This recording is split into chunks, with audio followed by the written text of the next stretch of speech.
Hi friends, അപ്പോൾ നമുക്കിന്നൊരു beef കറി വെച്ചാലോ? ഒരു 1/2 കിലോ ബീഫുണ്ട് കേട്ടോ. പിന്നെ കുറച്ച് എല്ലും ഇച്ചിരി കറിലൊക്കെ ഇട്ടിട്ടുണ്ട്. നെയ്യ് മാത്രം ഇട്ടിട്ടില്ല, കാരണം കൊളസ്ട്രോൾ വളരെ കൂടുതലാണ്. അതുകൊണ്ട് നെയ്യ് ഒഴിവാക്കിയതാണ് കേട്ടോ. അപ്പോൾ നമുക്കിവനെ കട്ടിംഗ് പ്ലേറ്റ് എടുക്കുക, കട്ട് ചെയ്യുക. എന്നിട്ട് നല്ല വൃത്തിയായിട്ട് ഒരു 7-8 വെള്ളം കഴുകി ക്ലീൻ ചെയ്ത് പ്ലേറ്റിൽ വെക്കാം. അതിനുശേഷം കുക്കർ എടുക്കുക. കുക്കറിനകത്തോട്ട് നേരെ അതെല്ലാം പറക്കിയിടുക.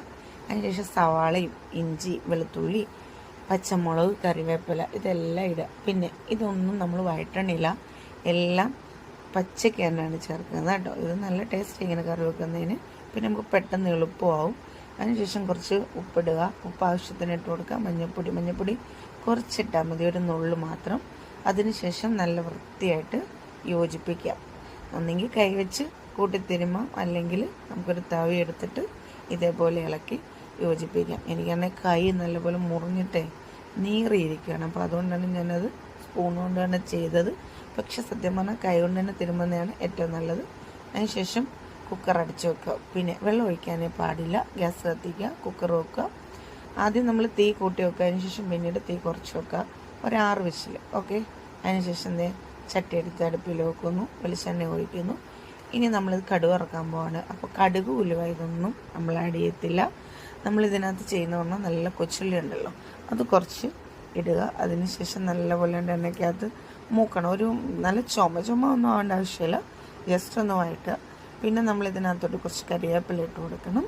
അപ്പോൾ കരിവേപ്പില ഇട്ട് ഇത് രണ്ടും കൂടെ ഒന്ന് ഇളക്കിയതിന് ശേഷം പിന്നെ നമ്മൾ ചേർക്കേണ്ടതാണ് ഉണക്ക തേങ്ങയാണ് കേട്ടോ.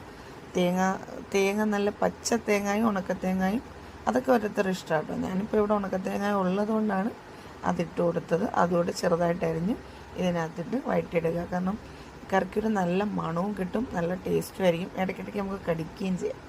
പിന്നെ നമ്മൾ പാൻ വെച്ചിട്ട് മുളക് പൊടി, മല്ലിപ്പൊടി, പിന്നെ കുറച്ച് മഞ്ഞൾപ്പൊടി, കുരുമുളക് പൊടി, മസാലപ്പൊടി, ഒരു നുള്ളു ഉലുവാപ്പൊടി കേട്ടോ, ഇതൊക്കെ ഇട്ട് നല്ലപോലെ വഴറ്റി മൂക്കണം. മൂപ്പ് കഴിഞ്ഞതിന് ശേഷം വെള്ളം ഒഴിച്ച് അത് ജസ്റ്റ് ആ വഴറ്റിയ കടുകിന് വറുത്തതിനകത്തോട്ടിടുക. അതിന് ശേഷം ബീഫ് കൂടെ തട്ടിയിടുക. കണ്ടില്ലേ, ബീഫിനകത്ത് നമ്മൾ വെള്ളം ഒഴിച്ചില്ലെങ്കിലും നല്ല അടിപൊളി വെള്ളമുണ്ട്. അത് വെന്തിറങ്ങുന്ന ഒരു വെള്ളമാണ് കേട്ടോ, സവാളയുടെയും ബീഫിൻ്റെയൊക്കെ. അപ്പോൾ അതിങ്ങനെ ചട്ടിക്കകത്ത് വെച്ചിട്ട് വൃത്തിയായിട്ട് ഒരു 10 മിനിറ്റ് അടച്ച് വെച്ച് തിളപ്പിക്കണം. ജസ്റ്റ് ആദ്യം ഇതേപോലെ ഒന്ന് കുടുകൂടാത്തടച്ച് കഴിയുമ്പോഴത്തേക്കിന് തീ കുറച്ച് വെക്കുക. പിന്നീട് ചെറിയ തീയിൽ ഒരു 10 മിനിറ്റ് ഇടയ്ക്കൊക്കെ ഇളക്കി കൊടുക്കണം കേട്ടോ. അതിനുശേഷം കണ്ടില്ലേ, ഫൈനൽ സ്റ്റേജ് ചപ്പാത്തിയുടെയും ചോറിൻ്റെയും കപ്പയുടെയും ഒക്കെ കൂടെ തന്നെ സൂപ്പർ.